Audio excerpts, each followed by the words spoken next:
Welcome to Musical People and Journeys. Welcome to all our wonderful rockers out there. Who are Musical People and Journeys? Well, we are Dom Clark, Chris Kelly, Ian Fenner, William Hall and Trish White, and our absent friend Simon Reed, who's on holidays. Welcome to the show where we are reviewing all the latest rock albums, and today's rock album that we are reviewing is Illuminshade and their album Another Side of You. And then what's going to happen, we're going to have a results show. We're reviewing 6 albums, then we're going to have a results show, so tune in for that if you want to find out what our album for this panel is. We do 2 albums of the month, but for you guys.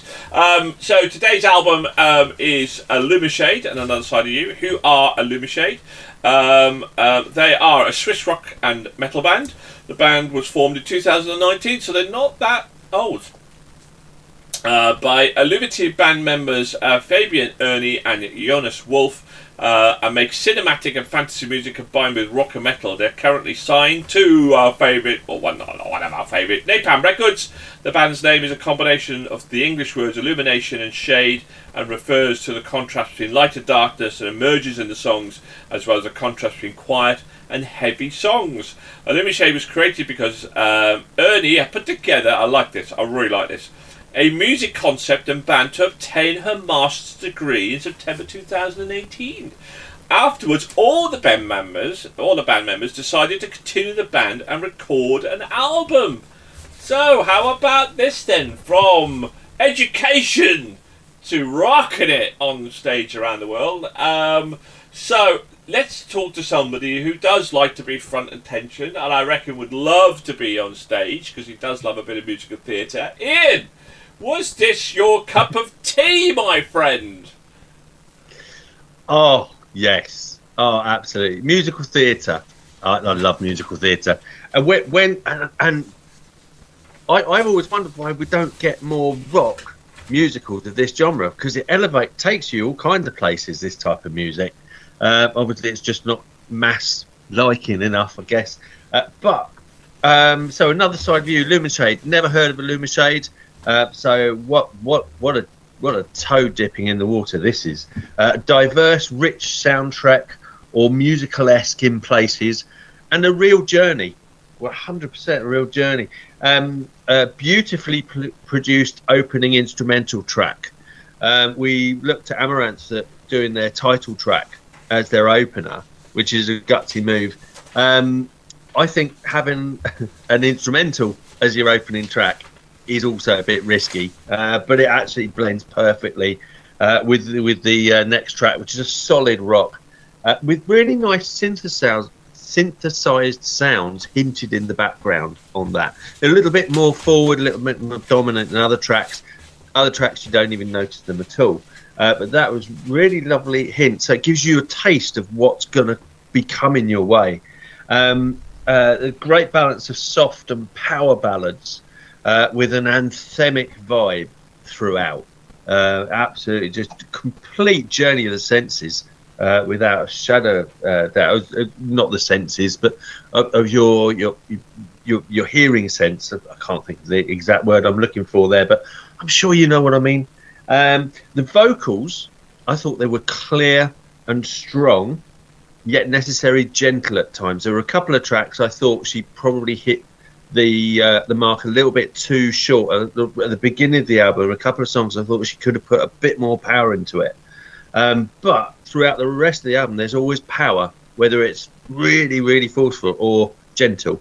There's great power in the lyrics. And standout tracks for me were In the Darkness, Cyclone and Fairy Tale, but that's not to say I didn't like a load more. They really stood out to me, to typify how I saw this album.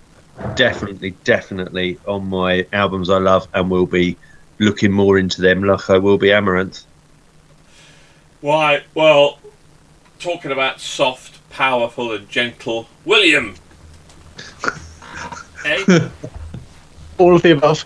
Talk to us, Will. Talk to us. Is this your cup of tea? I'm kind of assuming that you're a bit torn on this one.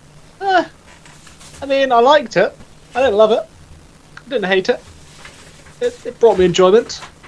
Didn't bring me sadness or anger. It was alright. there was nothing particularly stand out to me. It was a good, well constructed, pleasant album to listen to, but there's not really, for my personal listening, not enough substance or enough there to keep my attention the whole time. Like for me, found myself having to, get part of the way through, sort of lose track that I was still listening to the album, and be like, oh, it's still going on, and then I'd have to go back to it later on to do the rest of the tracks. I found it a bit hard to focus on this, and I don't know why. It's just my brain being my brain. Additionally, can we please? We don't need a 2-minute opening track. It is pointless. It serves no purpose in any album. Intro tracks serve one single purpose, and it's when you're playing live, having an intro as you walk onto the stage. You don't need a specific track for that. You take the beginning of whatever song you're going to play first and have some funky thing of that. But a 2-minute open track on an album, it's just a waste of time and space, and I don't need that in my life. And it does rather sour my opinion on the rest of the album, having to sit through that. Other than my uncouth rage towards intro tracks, now that's out of the way. Yeah, it was nice. Inoffensive. They've constructed something nice and pleasant here, but it's not necessarily my cup of tea per se.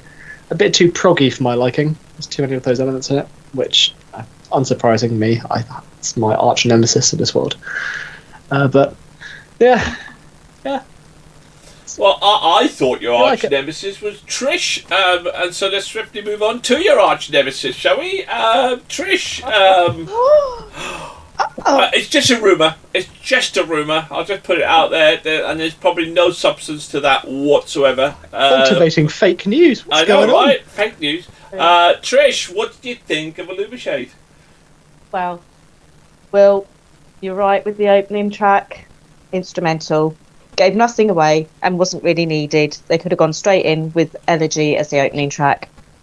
Another band akin to Phantom Lee, Elysion, with silky smooth vocals from the female lead with banging heavy metal music. With tracks like In the Darkness, Fairy Tale, this band shows they are a worthy opponent in this genre of music, especially with my favourite track, Riptide. Right from the opening of it. The lead's vocals are sublime and clear without any screamo in sight, letting the music complement her voice. This band is one to look out for to see what is to come in the future. Right, well, let's go to the future, shall we? Let's go to the future that is Dom Clark. Dom, Illuminshade. Not going to pretend that you've heard of him before, because I probably assume that you haven't. Let's talk about another side of you. What's this another side of you, mate? Well, Illuminshade is like, it's kind of this band, like does what it says on the tin, that light and dark, and you've got this kind of cinematic, fantasy, lush kind of musical offering. Again, completely superfluous intro track. But when it does kick in, finally, it kicks in fairly hard, and it kind of ramps up on this cinematic quality.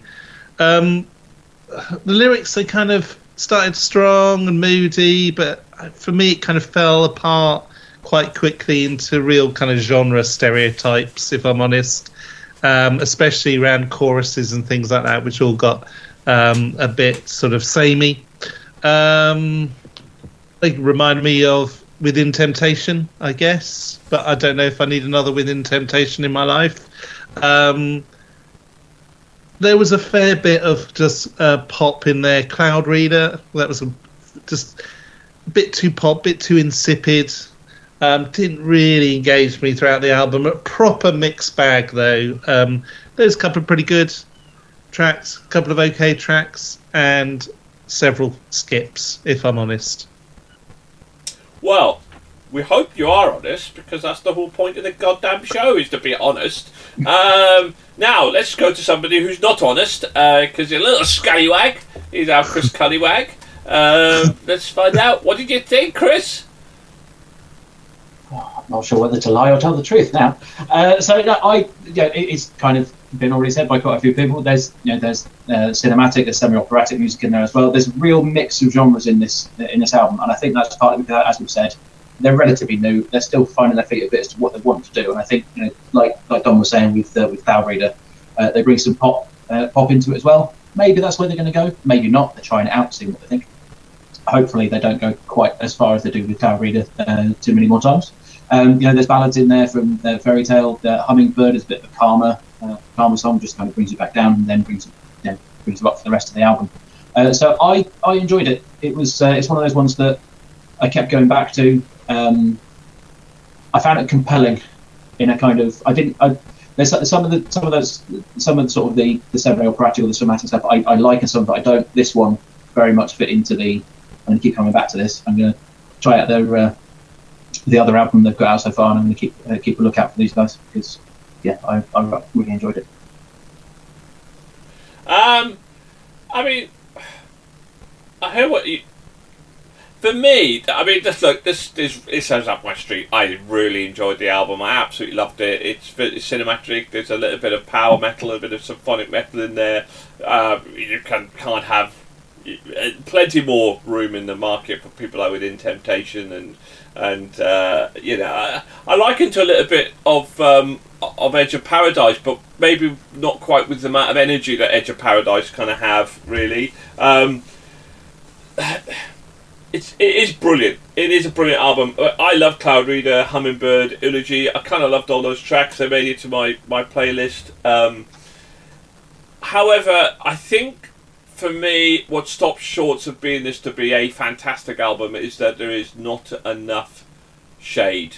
It's a little bit too soft rock for me, and that's a shame because I think once they're a bit more heavier, so I think they should change their name to Illuminshade, so there's more darkness than the shade. So maybe do that, and because when it's more power in there, it is definitely pushing into the boundaries of some of our top albums that we reviewed last year, because there's a bit more energy and a bit more darkness to it. So it's just a little bit too much soft rock in there, and I love ballads, but I don't particularly enjoy soft rock. I think those days are kind of gone for me. But overall, stunning voice, stunning album, stunning production, really good, really, really strong album. Very good. Yeah, I mean, they're early in their career. So there's a long way to kind of go, but certainly they're going to be potentially up there batting with some of our kind of symphonic kind of records, and they more go to that cinematic kind of approach as well. So I can see them up there. So fantastic album. Could have been perfect. Wasn't quite perfect, but damn good.